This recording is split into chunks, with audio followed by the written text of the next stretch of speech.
घोंसले के भीतर दो नन्हे बच्चे चिंकू और पिंकू भूख के मारे बिलख रहे थे। मम्मा, भूख लगी है, क्या कुछ खाने को मिलेगा मम्मा? पेट में कुछ नहीं है मम्मा, कुछ ला दो ना। चिकी की आंखें भर आईं। हे भगवान, मैं क्या करूं? कैसे बताऊं कि बारिश शुरू हो गई है, लेकिन मेरे बच्चों का रोना मुझसे देखा नहीं जाता। भीगूंगी, गिरूंगी, चाहे जो हो, लेकिन इन्हें भूखा नहीं देख सकती। रुको मेरे लाल, मम्मा कुछ ले आएगी, चाहे जान ही क्यों ना चली जाए। परंतु एक बात याद रखना, जब तक मैं नहीं आऊं, घोंसले में से बाहर भी मत देखना, हाँ, बाहर भी मत निकलना, समझ गए ना?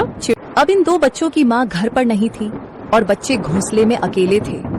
उनके लिए यह पहली बारिश थी जो उन्हें किसी अजूबे से कम नहीं लग रही थी।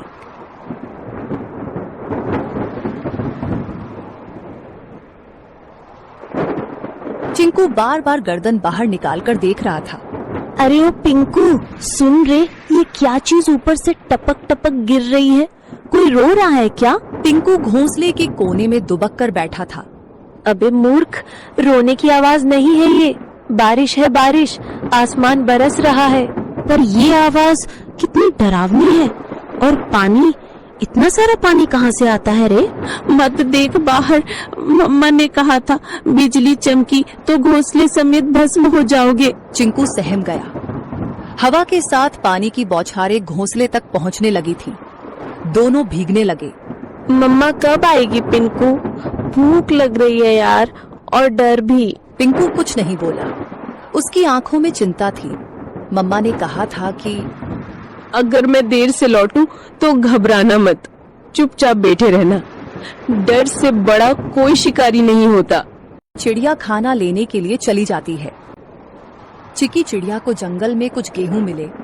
उसने वो गेहूं को अपनी पतली टांगों से पकड़ा और तेज बारिश में फिर से बच्चों के पास लौटने की ठान ली। बारिश और हवा में अपना जोर दिखाना शुरू कर दिया था। उसे ना चाहते हुए भी एक पेड़ की डाल पर बैठना पड़ा।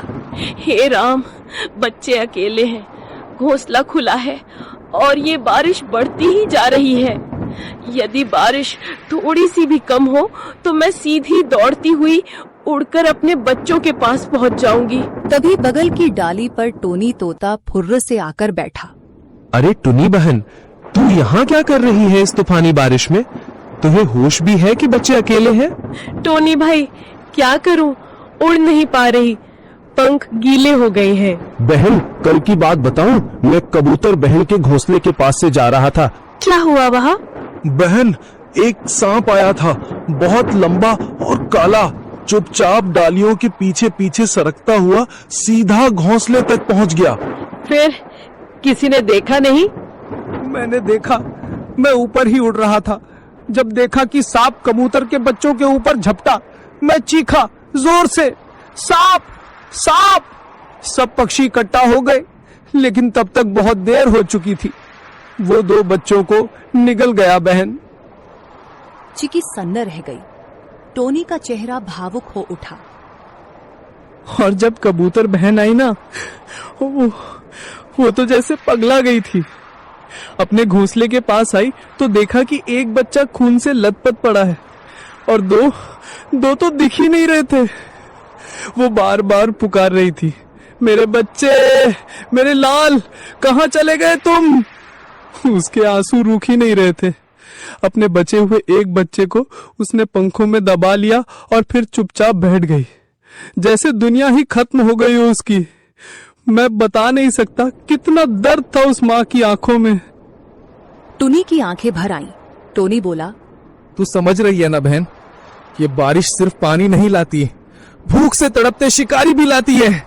जल्दी निकल, पेड़ों की आड़ लेकर जा, मत रुक अब। चिकी चिड़िया उड़ती है और अपने घर की ओर जाती है।